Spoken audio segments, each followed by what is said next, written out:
Hi everyone, welcome back to Vijayawada auction sale. ఈరోజు మనం మాట్లాడుకునే ప్రాపర్టీ అనేది విజయవాడ సిటీ గాంధీనగర్ కమర్షియల్ ఏరియాలో మనకి 113 గజాల ఓల్డ్ బిల్డింగ్ అనేది బ్యాంకాక్స్లో సేల్కి వచ్చిందండి. సో ఇటు మనకి ఐలాపురానికి, లేపాక్షికి, అదేవిధంగా తాలూకా ఆఫీస్కి, రిజిస్టర్ ఆఫీస్కి, అన్ని ప్రైమ్ లొకేషన్స్కి చాలా దగ్గరగా ఉండే గాంధీనగర్ కమర్షియల్ ఏరియాలో అయితే మనకి ప్రాపర్టీ అనేది సేల్కి వచ్చిందండి. సో ఇక్కడ గజం వాల్యూ అనేది సుమారుగా మనకి 2 లక్షల నుంచి 2.5 లక్షల దాకా ఉందన్నమాట. కానీ ఇప్పుడు మనకి ఇది బ్యాంకాక్స్లో చాలా తక్కువ ప్రైస్కే సేల్కి అనేది వచ్చిందనమాట. సో దీనికి సంబంధించిన పూర్తి వివరాలు అనేది ఈ వీడియోలో తెలియజేస్తానండి. ఈ వీడియోని చివరి వరకు చూడండి. అలాగే మరిన్ని మంచి ప్రాపర్టీస్ కోసం మా ఛానల్ను సబ్స్క్రైబ్ చేసుకుని ఫాలో అవుతూ ఉండండి. సో ఈరోజు మనం మాట్లాడుకునే ప్రాపర్టీ అనేది ఈ ఓల్డ్ బిల్డింగ్ అనమాట అండి. ఇది మొత్తంగా 113 గజాల్లో దగ్గరుండి కట్టుకున్న బిల్డింగ్ అనమాట. ఇది మనకి సౌత్ ఫేసింగ్లో వచ్చే ప్రాపర్టీ అండి. ఇంటి ముందు రోడ్డు కూడా మనకి పెద్ద రోడ్డు అనమాట. ట్రాన్స్పోర్టేషన్ పరంగా కూడా చాలా బాగుంటుందండి.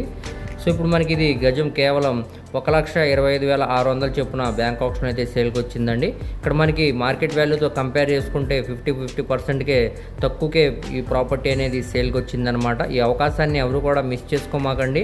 సో దీనికి బ్యాంకాక్స్ నేమ్ కూడా చాలా తక్కువ ఉంది కాబట్టి ప్రాపర్టీ కానీ నచ్చినట్టయితే వెంటనే స్క్రీన్ మీద కనపడుతున్న మొబైల్ నెంబర్కు కాంటాక్ట్ చేసి యాడ్ నెంబర్ని తెలియజేస్తే లైవ్ విజిటింగ్ అనేది ఏర్పాటు చేస్తామండి. అలాగే దీనికి సంబంధించిన పూర్తి వివరాలని మీకు తెలియజేస్తామండి. సో ఇప్పుడు మనకి ఇది 1,42,00,000 ఆర్పీ ప్రైస్కి అయితే సేల్కి వచ్చిందనమాట. ఇది రిజర్వ్ బేసిక్ ప్రైస్ అనమాట అండి. ఇక్కడ నుంచి మనకి ఆప్షన్ అనేది స్టార్ట్ అవుతుంది అనమాట. అది 1,50,00,000 అవ్వచ్చు, 1,52,00,000 అవ్వచ్చు, దానిపైన వరకు కూడా వెళ్ళొచ్చు అనమాట అండి. సో మనకి విజయవాడ మెయిన్ బస్ స్టాండ్కి, రైల్వే స్టేషన్కి, అలానే కాళేశ్వరం మార్కెట్కి, ఇటు విజయవాడ బందర్ రోడ్కి, ఏలూరు రోడ్కి కూడా చాలా దగ్గరగా ఉండే మంచి ప్రైమ్ లొకేషన్లో అయితే ప్రాపర్టీ అనేది సేల్కి వచ్చిందండి. సో ఎవరు కూడా మిస్ చేసుకోమాకండి. ప్రాపర్టీ కానీ నచ్చితే వెంటనే కాల్ చేయండి.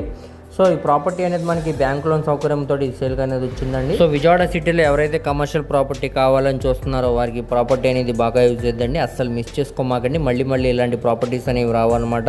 సో అలాగే మీ ఫ్రెండ్స్, రిలేటివ్స్, మరి ఫ్యామిలీ మెంబర్స్కి వీడియో అనేది షేర్ చేయండి. వారిలో ఎవరికైనా ఈ ప్రాపర్టీ అనేది యూజ్ అవ్వచ్చు. మరిన్ని మంచి ప్రాపర్టీస్ కోసం మా ఛానల్ను సబ్స్క్రైబ్ చేసుకొని ఫాలో అవుతూ ఉండండి. ఓకే అండి.